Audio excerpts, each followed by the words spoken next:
Good morning everyone. मैं तमन्ना सिंह स्वागत करती हूँ आप सबका on the platform of Kirosha academy. आशा करती हूँ आप सब अपने घर में स्वस्थ होंगे, मस्त होंगे और अच्छे से पढ़ाई कर रहे होंगे, क्योंकि अब तो एग्जाम में बहुत ही कम दिन रह गए है ना। तो हमारा जो एम्स पैरामेडिकल एग्जाम है बहुत जल्दी हमारी तरफ बढ़ रहा है। तो आपकी तैयारी को एक एक्स्ट्रा एज देने के लिए, एक एक्स्ट्रा पावर देने के लिए हम ये एक सेशन लेकर आए हैं आपके लिए, जो होने वाला है बायो के कुछ डिराइव्ड क्वेश्चन जो हमारे पैरामेडिकल के एग्जाम्स में प्रीवियस ईयर जो क्वेश्चन आ रखे हैं, ये क्वेश्चन हमने उनसे डिराइव करके बनाए हैं और कुछ एनसीईआरटी बेस्ड क्वेश्चन हमने ऐड किए हैं। तो चलिए शुरू करते हैं और देखते हैं कि आपकी तैयारी कितनी अच्छे से हो रही है। तो I hope you will enjoy this session. तो चलिए शुरू करते हैं। तो ये रहा आपका फर्स्ट क्वेश्चन। मेरा आंसर देने से पहले, मैं जब तक क्वेश्चन का आंसर निकालती हूँ उससे पहले आपको जितने भी क्वेश्चन के आंसर्स हैं वो कमेंट सेक्शन में लिख देने हैं और मुझे लास्ट में बताना है कि ये जो 10 क्वेश्चन हैं उनमें से आपके कितने क्वेश्चन जो है वो करेक्ट थे और कितने इनकरेक्ट थे, ये भी आपको बताना है। तो चलिए शुरू करते हैं। ये रहा आपका first question. Absent in female frogs, मादा मेंढकों में कौन अनुपस्थित होता है? अब इन चार में से आपको बताना है कि कौन सा है ऐसा ऑप्शन जो फीमेल फ्रॉग्स होते हैं, जो मादा मेंढक होती हैं उनमें एब्सेंट होता है। तो अगर फर्स्ट ऑप्शन देखिए, धड़, जो कि हमारा ट्रंक है, वो तो ऑब्वियसली एक बॉडी का पार्ट है ना, वो तो हमारी बॉडी फॉर्म है तो वो तो प्रेजेंट होगा ही। सेकेंड है हमारा कॉपुलेटरी पैड। इसमें थोड़ा डाउट है, ये हो सकता है कॉपुलेटरी पैड, और पर थोड़ा कंफ्यूजन है। वेब्ड फीट, तो ये तो होती ही है। वेब्ड फीट क्या करती है? जो फ्रॉग्स होते हैं उनको जंप करने में या जो सरफेस होता है उससे अटैच होने में हेल्प करती है। और जो टिम्पैनिक है वो अपनी ईयर की मेम्ब्रेन होती है, इनमें ईयर्स नहीं होते हैं, ईयर्स को टिम्पैनिक मेम्ब्रेन से रिप्लेस किया जाता है, तो वो भी इसमें प्रेजेंट होती है। तो एब्सेंट क्या होता है? हमारा कॉपुलेटरी पैड मादा मेंढक में एब्सेंट होता है। नेक्स्ट क्वेश्चन की अगर हम बात करें तो वो है हमारे कैपिटम का हमें फंक्शन या कैपिटम का हमें कार्य बताना है। तो बताइए जल्दी से कमेंट सेक्शन में कैपिटम का क्या कार्य होता है। तो सबसे पहला ऑप्शन है प्रोवाइड प्रोटेक्शन, सुरक्षा प्रदान करना। तो ये तो इसका नहीं होता है। ये किसका काम होता है? प्रोटेक्शन प्रोवाइड करना किसका काम होता है? ये होता है हमारी एपिडर्मिस का या हमारी एंडोडर्मिस, एंडोथीशियम का। एपिडर्मिस, एंडोथीशियम और मिडल लेयर, ये 3 लेयर्स होती हैं जो हमें प्रोटेक्शन प्रोवाइड करती है। Provide nourishment to the developing embryo, ये सही हो सकता है कि क्योंकि जो डेपिटम होती है वो क्या करती है? नरिशमेंट प्रोवाइड करती है किसको? डेवलपिंग पोलन ग्रेन्स को। एम्ब्रियो नहीं, पोलन ग्रेन्स।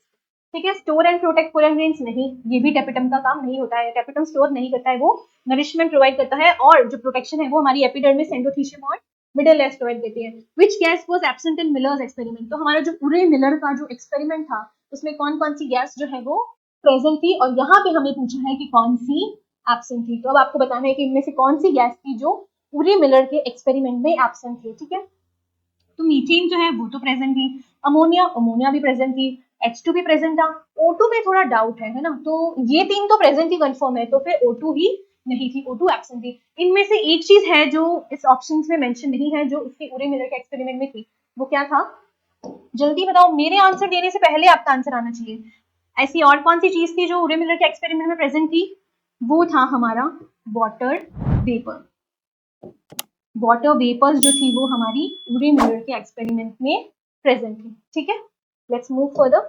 नेक्स्ट क्वेश्चन पे हम देखें, which disease is caused by a virus? तो निम्न में से कौन सा रोग विषाणु से होता है? वायरस, विषाणु कौन सा डिजीज है जो प्रोड्यूस करते हैं? तो अगर हम न्यूमोनिया की बात करें तो ये थोड़ा डाउट वाला क्वेश्चन हो सकता था, लेकिन अगर आप थोड़ा सा दिमाग लगाओगे तो फिर बिल्कुल भी डाउट वाला नहीं है। तो जो न्यूमोनिया है वो बैक्टीरिया से भी होता है, फंजाई से भी होता है, हमारी जो कवक होती है उससे भी होता है, और विषाणु से भी होता है। तो जो न्यूमोनिया है वो तीनों से होता है। जो मलेरिया है वो तो एक पैरासाइट की प्लाज्मोडियम से होता है। जो मलेरिया है वो किससे होता है? पैरासाइट की प्लाज्मोडियम से होता है। ठीक है। और हमारा जो टाइफाइड है वो भी बैक्टीरिया से होता है, और उस बैक्टीरिया का नाम क्या होता है? साल्मोनेला। नहीं, मैं नहीं बताऊंगी।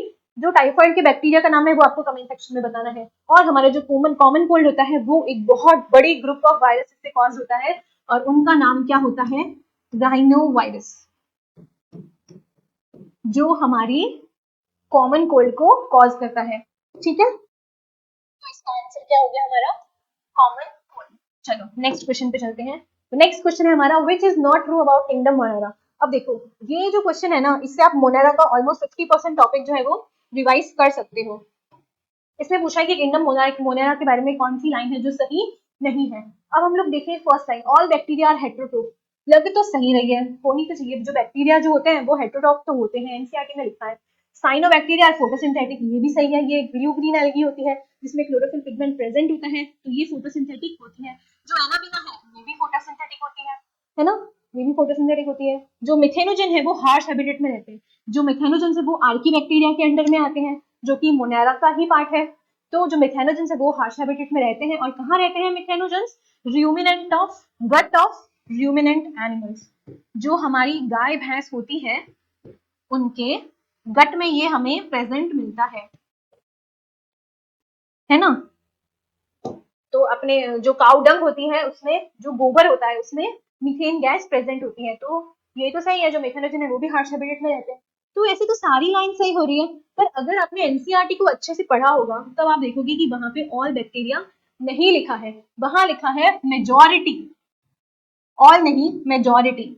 इसका मतलब अगर आप इस लाइन को पढ़ते हो इसका मतलब है कि कोई भी एक्सेप्शन नहीं है, सारे बैक्टीरिया हेटेरोट्रॉफ होते हैं, और मेजॉरिटी आते ही वर्ड, इसका मतलब ये हो जाता है कि कुछ बैक्टीरिया ऐसे भी होते हैं जो हेटेरोट्रॉफ नहीं होते हैं। ठीक है, तो हमारा इसका आंसर कौन सा हो जाएगा? Option first. ठीक है, चलो नेक्स्ट स्लाइड पे चलते हैं। Which of the following is an auto immune disease. अब आपको बताना है कि इसमें से कौन सा है जो ऑटो इम्यून डिजीज होता है। तो अल्जाइमर की बात करें तो अल्जाइमर डिजीज होना तो चाहिए, है ना, थोड़ा थोड़ा लगता है ना कि है, पर नहीं। अल्जाइमर डिजीज हमारा ऑटो इम्यून या स्व प्रतिरक्षित रोग नहीं होता है। जो सिस्टिक फाइब्रोसिस है वो भी नहीं होता है, ये तो ऑटोजोमल, ये होता है ऑटोजोमल रेसेसिव, ये तो हमारा ऑटोजोमल रेसेसिव डिजीज होता है जो अल्जाइमर होता है। सिस्टिक फाइब्रोसिस भी नहीं होता है, और जो सिकल सेल एनीमिया होता है ये तो हमारा एक जेनेटिक डिसऑर्डर होता है, ये भी ऑटो इम्यून डिसऑर्डर नहीं होता है। लेकिन ऑटो इम्यून डिजीज अगर हम देखें तो होता क्या है, ऑटो इम्यून डिजीज में क्या होता है, हमारी ही बॉडी की सेल्स हमारी ही बॉडी को मारने लग जाती है, हमारी बॉडी की सेल्स हमारी ही दुश्मन बन जाती है। डिजीज में होता है रूमेटॉइड अर्थराइटिस। तो जो हमारा रूमेटॉइड अर्थराइटिस होता है उसमें जो हमारी बॉडी की सेल्स होती है वो हमारी ही बॉडी को खत्म करना शुरू कर देती है। तो ऑटोइम्यून डिजीज कौन सा हो गया हमारा? Rheumatoid arthritis. अब first antibiotic was obtained from, आपको बताना है कि जो पहली एंटीबायोटिक थी वो किससे प्राप्त हुई थी। और ये जो एक इंटरेस्टिंग फैक्ट अगर आपको पता हो तो जो ये एंटीबायोटिक की डिस्कवरी हुई थी वो किसने की थी, इसके जो साइंटिस्ट का नेम है वो आपको मेरे को कमेंट सेक्शन में बताना है। ठीक है, और जो इसकी इंटरेस्टिंग फैक्ट मैं आपको बता रही थी कि इसकी जो डिस्कवरी थी फर्स्ट एंटीबायोटिक की, वो एक बहुत बाय चांस डिस्कवरी थी। जो हमारे साइंटिस्ट थे जिनका नाम हमको कमेंट सेक्शन में बताना है, वो इसके लिए प्रिपेयर नहीं कर रहे थे, वो किसी बैक्टीरिया को ढूंढ रहे थे, और उसी टाइम पे जब उन्होंने उस पेट्री डिश को बहुत दिन के लिए ऐसे यूज करके छोड़ दिया था तो उसमें एक फंगस ग्रो होने लगी थी, जिससे उन्होंने पहली हम जो एंटीबायोटिक थी वो निकाली थी, और उसका नाम क्या था? पेनिसिलिन। और वो कौन सी फंजाई से निकाली थी? पेनिसिलियम नोटेटम से। अब इनके जो साइंटिस्ट का नाम है वो आपको मुझे बताना है कमेंट सेक्शन में। ठीक है, तो चलिए, और इसका आंसर हमारा कौन सा हो जाएगा? फंजाई।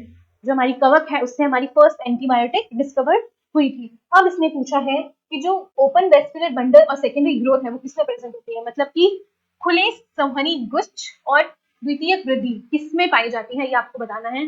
तो क्या होगा आंसर, बताओ जल्दी जल्दी बताओ। तो इसका आंसर आएगा हमारा डाइकोट स्टेम। आपको ये देखना है, क्वेश्चन को देखना है, आपको सिर्फ ये नहीं देखना है क्वेश्चन बोला ओपन वेस्कुलर बंडल और सेकेंडरी ग्रोथ बताना है, ऐसा नहीं कि आपने सिर्फ इतना इतना पढ़ा और आंसर दे दिया, नहीं पूरा पूछना है, क्योंकि इनमें से ऐसे भी है जिनमें सिर्फ ओपन वेस्कुलर बंडल प्रेजेंट होते हैं लेकिन सेकेंडरी ग्रोथ नहीं होती है। ठीक है, तो वो भी आपको ध्यान रखना है। नेक्स्ट क्वेश्चन अगर हम देखें तो वो है which hormone is secreted by the ovary. हमारे जो अंडाशय होते हैं उनसे कौन सा हार्मोन स्रावित होता है, ये आपको बताना है। अगर देखें तो ये सारे हॉर्मोन्स जो है वो हमारी ओवरी से ही हमें मिलते हैं, लेकिन ये क्वेश्चन थोड़ा ट्रिकी इसलिए है क्योंकि जो HCG और HPL है वो हमारी ओवरी सिंथेसाइज तो करती है, लेकिन मतलब ओवरी से तो मिलते हैं लेकिन हमें डायरेक्ट ओवरी से नहीं मिलते हैं। ये हॉर्मोन्स हमारी प्लेसेंटा बनाती है, हमारा जो प्लेसेंटा प्रेजेंट होता है वो ड्यूरिंग प्रेगनेंसी, जब कोई वुमेन प्रेग्नेंट होती है तब उसका जो प्लेसेंटा होता है वो इन दोनों हॉर्मोन्स को स्रावित करता है। और जो रिलैक्सिन है वो ओवरी बनाती है, और जो ऑक्सीटोसिन है ये भी प्रेगनेंसी के टाइम पे ही रिलीज होता है, जब इसके जो इंजेक्शन रिफ्लेक्सेस होते हैं, जब बेबी का जो टाइम है वो कंप्लीट हो जाता है और जो डिलीवरी वाला प्रोसेस है वो स्टार्ट होने लगता है, तब हमारा जो ऑक्सीटोसिन है वो ओवरी रिलीज करती है, लेकिन वो किसके कंट्रोल में करती है, हाइपोथैलेमस के कंट्रोल में। तो जो हमारा हाइपोथैलेमस है वो इसको ऑर्डर देता है, हमारी पोस्टीरियर पिट्यूटरी को ऑर्डर देता है, और फिर ये जो ऑक्सीटोसिन है वो हार्मोन रिलीज होता है। तो हमारी ओवरी कौन सा हार्मोन रिलीज करती है, क्या आंसर होगा इसका, वो है रिलैक्सिन। तो जो रिलैक्सिन हार्मोन है वो हमारी ओवरी से रिलीज होता है। नेक्स्ट अगर हम देखें क्वेश्चन, तो वो है कि C4 पादपों में CO2 ग्राही क्या है। तो इनमें से आपको बताना है कि जो C4 प्लांट्स है उनमें जो CO2 ग्राही है वो कौन सा है, बताओ जल्दी जल्दी बताओ। तो आपका इसका आंसर क्या हो जाएगा, बता दूं मैं, इसका आंसर हो जाएगा हमारा पीईपी। तो पीजीए तो कोई एक्सेप्टर नहीं होता है, मतलब CO2 एक्सेप्टर नहीं होता है, और ना ही पीजीएल होता है। आरयूबीपी एक्सेप्टर CO2 एक्सेप्टर होता है, और वो कौन से प्लांट्स में होता है बताओ।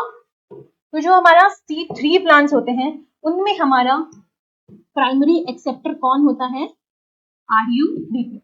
तो C3 प्लांट्स में प्राइमरी CO2 एक्सेप्टर आरयूबीपी होता है, और C4 प्लांट्स में हमारा पीईपी होता है, जो होता है फोस्फोइनोल पायरुवेट। ठीक है, तो आज का सेशन यही समाप्त होता है। I hope you enjoyed the question, आपको सारे क्वेश्चन अच्छे लगे होंगे, और थोड़े से कुछ ट्रिकी क्वेश्चन भी थे।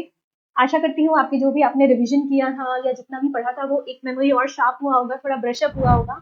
तो with this, thank you and all the very best.